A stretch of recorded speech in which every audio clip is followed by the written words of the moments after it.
Well, let's change subject and let's move to the African continent and the future markets and the geopolitical and demographic and agricultural development of the African continent.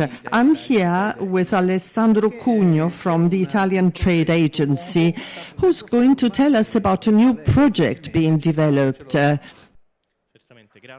Thank you very much for having me and for giving me the opportunity to talk about this project. The Italian Trade Agency and the Ministry of Foreign Affairs are developing projects for partnership between Italian and African companies.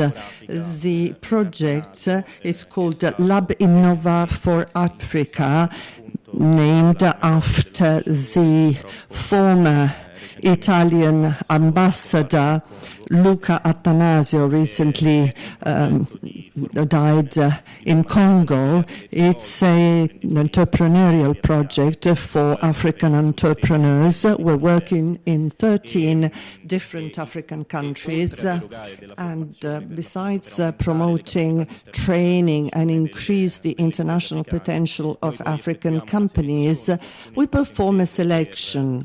We select companies in order to identify the ones that have the greatest international potential.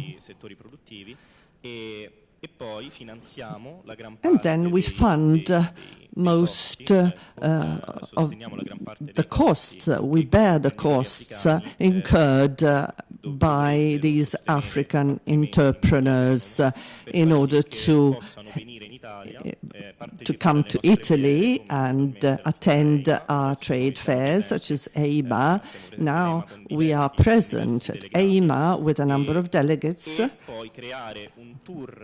And then we organize a tour. We visit Italian companies in the agri-food sector, which is one of our main focus areas,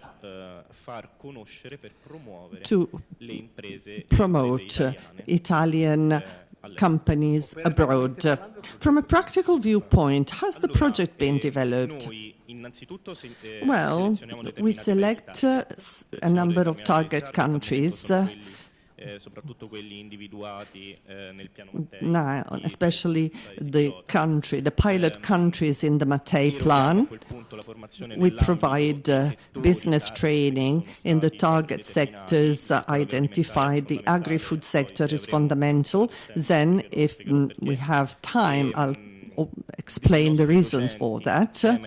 Our faculty members with the Italian Trade Agency offices all around the world. So we perform an analysis of the international potential of the chosen companies, and they get invited to Italy on a tour of the different companies that may be interesting for them. We have enough time. Can we provide some data? From a demographic point of view, Nigeria has 230,000 inhabitants, but by 2050 there will be over 400 million. So that applies to cropland and agri-food production. So this is actually the main reason why we're trying to maximize efforts in the agri-food sector, which is an Italian excellence we're very proud of. We're very competitive on the international markets. The top factor of the project is that we're trying to increase the productive potential of the African continent. As you very rightly mentioned, by 2050, the African population will double. So that means increased demand for agri-food products, a huge increase to be met. So we'll have to be able to meet this increased demand. In fact,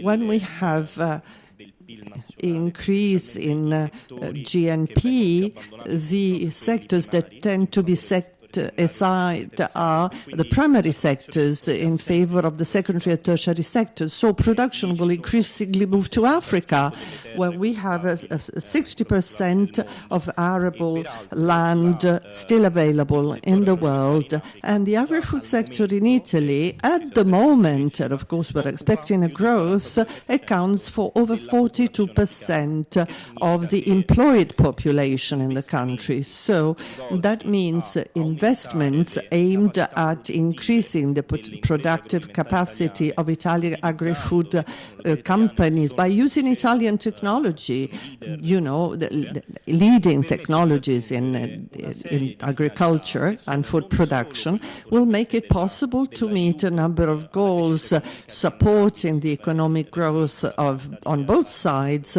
hence the interest in partnerships on this project.